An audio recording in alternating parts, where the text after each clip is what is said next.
Choutuppal private hospital Priyanka hospital Choutuppal ఉందన్న. నాకు సంబంధం లేదు, నేను మంచిగా చూసినా నాదేం తప్పు లేదంటుంది.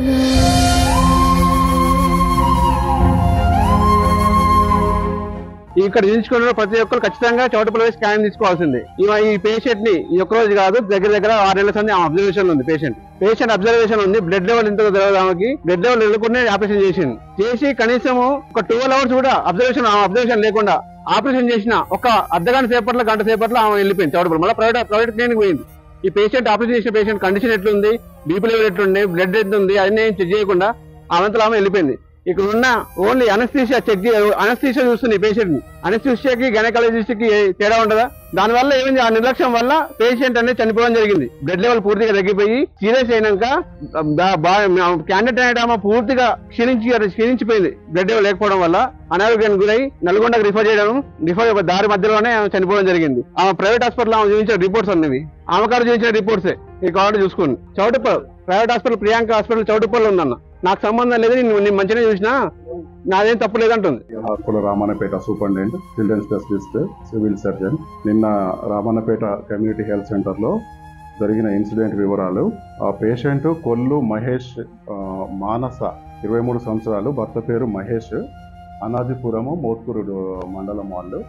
మన దగ్గర రెగ్యులర్ చెకప్ చేయించుకున్నారు 9 months. ఈమె డెలివరీ టైం దగ్గర పడిందని గైనకాలజిస్ట్ గారు 4వ తారీఖు సాయంత్రం 7:20 మన హాస్పిటల్లో, అంటే ఆపరేషన్ చేసి ఒక రోజు ముందు అడ్మిట్ చేస్తారు, జాయిన్ అయ్యారు. నెక్స్ట్ డే 5వ తారీఖు మార్నింగ్ 11:45 ఆ టైంకు సిజేరియన్ చేశారు. 2వ కాన్పు ఆడపిల్ల. పాప ఆపరేషన్ అయినప్పటి నుంచి సాయంత్రం 7:38 వరకు పేషెంట్ కండిషన్ బాగానే ఉంది. డ్యూటీలో ఉన్న డాక్టర్ లింగం యాదవ్, అనస్థీషియా డాక్టర్, అతను పేషెంట్ కండిషన్ మానిటర్ చేసుకుంటూ పేషెంట్కు బీపీ కొంచెం డ్రాప్ అయినట్టు అనిపిస్తే దానికి సంబంధించిన ఆయనకు తెలిసిన ట్రీట్మెంట్ మేడం గారిని అడిగి ట్రీట్మెంట్ ఇచ్చుకుంటూ మెయింటైన్ చేశాడు. ఒకనొక స్టేజ్లో కొంచెం బ్లడ్ హిమోగ్లోబిన్ తగ్గినట్టు అనిపించింది, పేషెంట్ ఫెయిలర్ అయినట్టు అనిపించింది.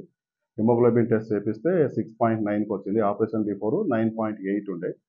బ్లడ్ తగ్గింది కదా అని చెప్పి బ్లడ్ ఎక్కించుకోవాల్సి వస్తుంది అని చెప్పి పేషెంట్ వాళ్ళకు కౌన్సిలింగ్ చేసి నల్లగొండకు మన అంబులెన్స్లో పంపిద్దామని రెడీ చేస్తున్న టైంలో అంబులెన్స్ ఎక్కిస్తుంటే పేషెంట్ సడన్గా ఆయాసం అని చెప్పి సడన్గా కొలాప్స్ అయ్యడం జరిగింది. అప్పటికి వీళ్ళు సిపిఆర్ అంతా చేశారు. అప్పటికి పేషెంట్ కండిషన్ కొంచెం ప్రాబ్లం ఉందని చెప్పి హయ్యర్ సెంటర్కు అంబులెన్స్లో ఇచ్చి పంపించారు. అక్కడ నల్లగొండ వాళ్ళను ఫాలో చేశారు గైనకాలజిస్ట్ వాళ్ళు కూడా. అక్కడ కొంచెం క్రిటికల్ కండిషన్ ఉందని చెప్పి వాళ్ళకి సంబంధించిన నల్గొండ గవర్నమెంట్ హాస్పిటల్ ట్రీట్మెంట్ ఇచ్చిన తర్వాత అది డెత్ డిక్లేర్ చేశారు. ఒక 12 అరౌండ్ ఆ టైంలో మన దగ్గర మళ్ళీ డెడ్ బాడీ 1 o'clock మన హాస్పిటల్కి వచ్చి. జరిగిన ఇన్సిడెంట్ గురించి నాకు యాక్చువల్లీ నిన్న 8:30కి తెలిసింది. నేను మా పాపకు కొంచెం ప్రాబ్లం ఉంటే బయటికి పోయింది, తర్వాత మాత్రం ఫాలో చేశాను.